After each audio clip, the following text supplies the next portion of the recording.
В сърцето на село Климент, на святото място, където преди повече от 2 века е просвещавало българските деца старото килийно училище, днес отново се издига дом на знанието, вярата и добродетелите.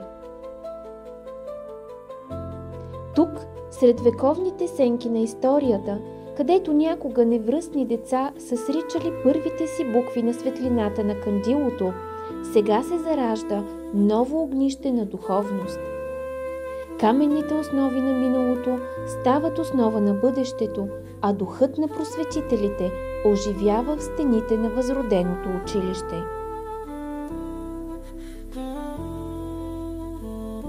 Неделното училище по добротолюбие Свети Климент Охридски е плод на общите усилия, отдаденост и любов на много хора, обединени от една благородна кауза – да възродят традицията и да дадат на децата светлина по пътя на духовността.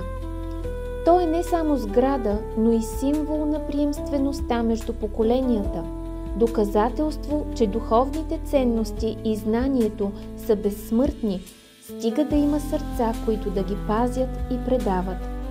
Всяка тухла тук носи в себе си частица от вярата, че новият дом за просвета и култура е не само място за обучение, а пространство, в което децата се учат преди всичко да бъдат добри хора, достойни наследници на своите предци.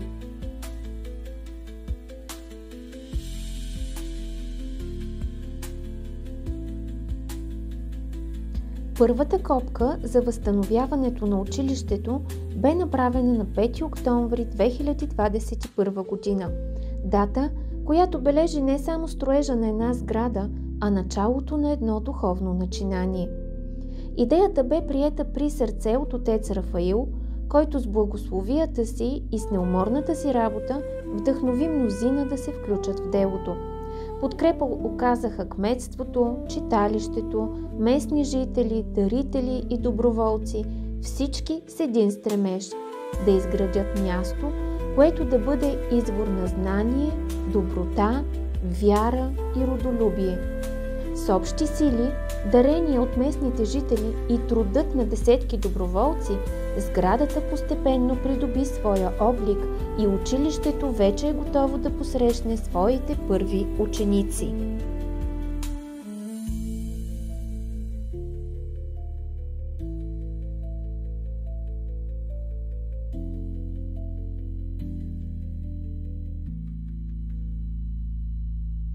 Всички инициативи през тази учебна година са финансирани от Национален фонд култура по проект «С вяра в бъдещето», реализиран от местното читалище.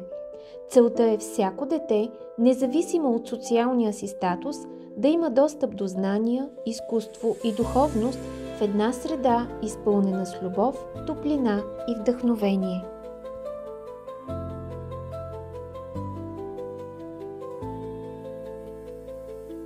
Чрез разнообразни занимания и практически уроци, деца и възрастни ще откриват смисъла на изконните човешки ценности, ще се докоснат до корените си и ще развиват своя творчески и интелектуален потенциал.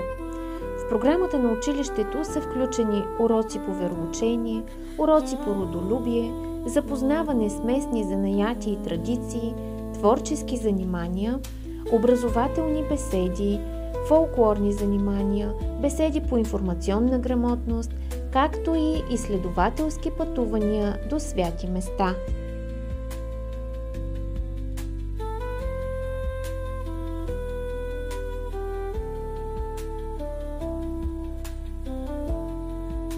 На 13 април 2025 г. на пъстрия празник Цветница, училището отваря вратите си за първите си около 60 ученици.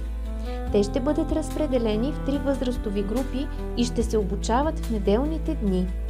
Това е ден на радост и гордост за цялата общност, символ на възраждането и приемствеността между поколенията.